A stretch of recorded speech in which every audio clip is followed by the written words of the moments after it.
Hello everyone, today is a violin tutorial for how to read the treble clef and rhythms. So in this course, I expect you to know nothing about music. Like, you could be like oblivious to music, like maybe this is your first time ever touching an instrument. But in this lesson, I don't think you would be needing your instrument, which is a violin. This is just the beginning course. Like right now, you don't need it right now. In the next lesson, I'll be talking about everything you need, like if you need to buy it from Amazon or your local music store, or and then the lesson after that, I'll be actually telling you what to do with your violin. So, a simple way to remember your notes. So this is the treble clef. So don't like confuse this with any other clef. As you can see in the side of this clef bar line, you can say there's this symbol that indicates the treble clef. So each clef has different notes for different places. So there's a bass clef, there's a alto clef, there's many other clefs.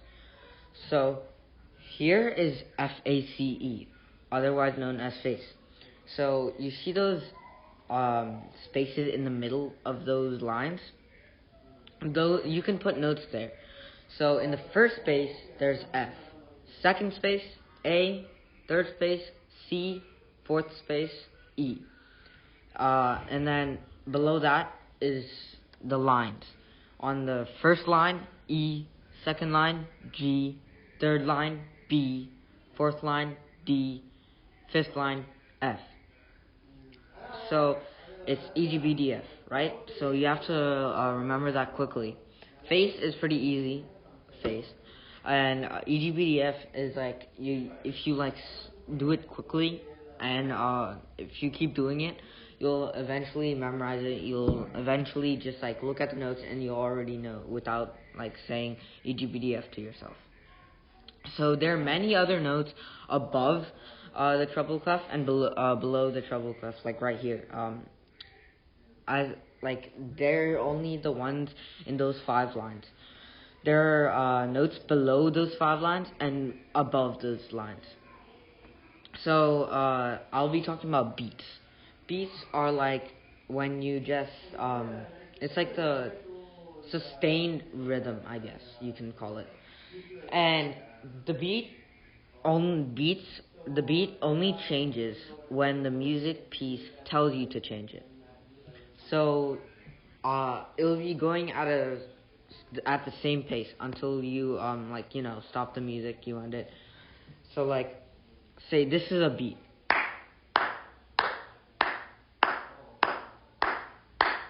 It goes sustained, right? Rhythms are different. Like say you were humming something like A rhythm is it's different. Say if you change the speed, I guess.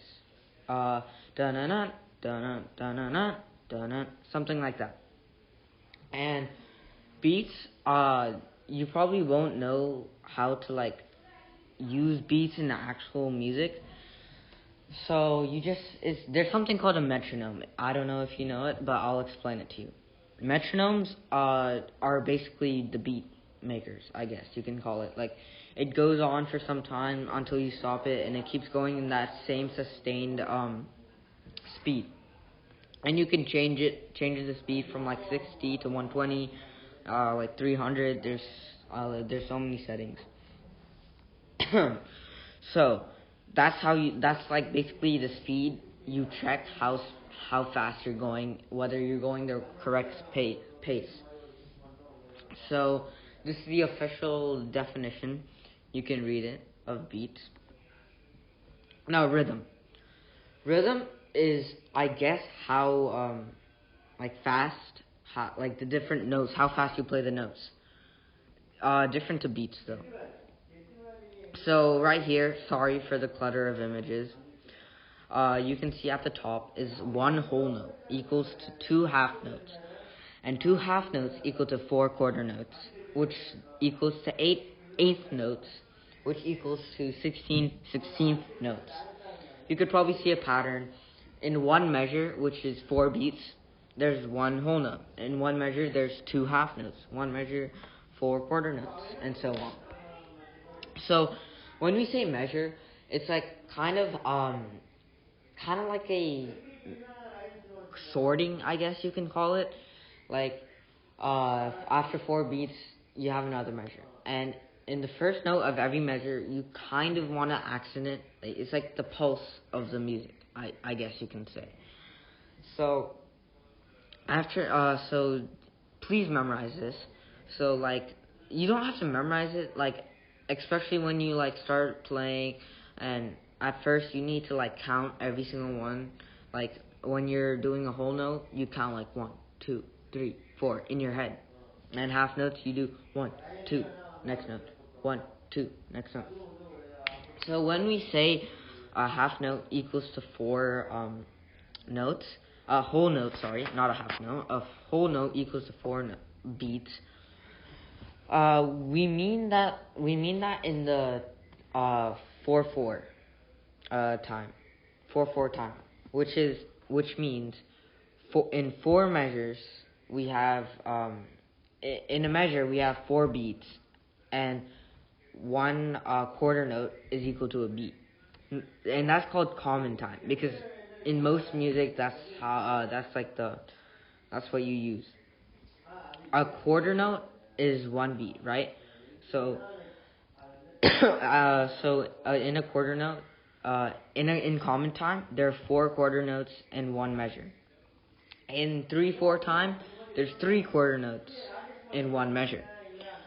So in 3/4 time, there are 3 beats in a single measure, and so on, like 16/4, 2/4, 1/4, 1 beat every measure, and quarter notes are like the beat essentially. But there are other stuff like 4/8. There's 4 beats in the measure, but the eighth notes are the beats. So like so you can only put like 2 quarter notes in there, because 1 quarter note is equal to 2 eighth notes, and then 4 eighth notes is equal to 2 quarter notes, if you get what I mean. You can go research what is 4/4 time, 3/4 time, and all that. Recommend you to do that. So, and also you have to look at the rests. Rests are basically notes, but nothing is playing. So it's kind of like catching your breath. Like when you're speaking, saying something, a speech, you pause every so often, right? It's kind of like that in music. So a whole note is 4 beats of that note you're playing in, FACE or EGBDF. And whole rest is just you stop playing for a measure. Half rest, you stop playing for 2 beats. Quarter rest, you stop playing for 1 beat. Eighth rest, you stop playing for 1/8 of a beat. No, not 1/8 of a beat, 1/2 of a beat, because quarter notes are like the sustained beat. And 16th notes, you stop for 16th rest, you stop for a 1/4 of a beat. And 16th notes are like faster than 8th notes. So say a quarter note is like this in a certain piece of music. 8th notes are 16th notes are 2 times faster than the 8th notes. So they're like something like that. So I want you guys to listen to music and see if you can tell that's a quarter note, that's a half note, that's a whole note, that's a 16th note. They're doing a quarter rest right there. Oh, wow, they're doing a whole rest right there. So listen to music, maybe instrumental pieces, not like rapping or something like that. So that's pretty much sums it up for rhythm. Please research this. Please look at music. Please look at music and maybe do something fancy, like while you're reading the music, you say the note name and how long it goes. Like say, that's a half note, E. That's a 16th note, 5 times, F. That's a quarter note played as a G. So do like that. Maybe look at other tutorials. And what you need to know, this is very important. since this is only like the first lesson, I guess you can call it, we didn't use the violin at all. And later in the next episode, I will be talking about what you need for your classes, like what violin parts you need, what you need to take care of your violin. So these are just the basics which you will need to know before you even touch your violin. In the next episode, I told you already, I will show you everything you will need to start your violin journey. So be prepared for the next episode when it comes out. I will expect you to have all your violin essentials, but do not fret if you don't have it yet. You can order some of it from Amazon or from the local music shop. Obviously, you would need to get your violin and bow from a music shop, and do not order your violin bow or your violin case from Amazon because at a music shop they will tell you what size you would need because violins are all different sizes. I have a 4/4, the biggest size you can get personally, and if you're like a short guy, like if your arm length isn't that long, if your arm isn't that long, you would need a smaller violin. So that's why you have to go check at a music store to check your size, and then they'll give you a good violin. At Amazon, you're probably gonna see a super cheap violin like $20 with shipping and all that. But do not. That's a scam because like they're not good violins. They're just like random violins like babies use that don't even that barely make sound. So do not buy those. Buy the ones at a music store. You can rent them or you can buy them forever. You can like permanently buy them. The permanent buying is probably pretty expensive, so you would probably need to rent them. So next episode, if you don't have everything I have, it's okay. It's gonna take a bit of time until I actually start teaching using the violin. So you just order them from Amazon. So like, sub, and share. See you next time.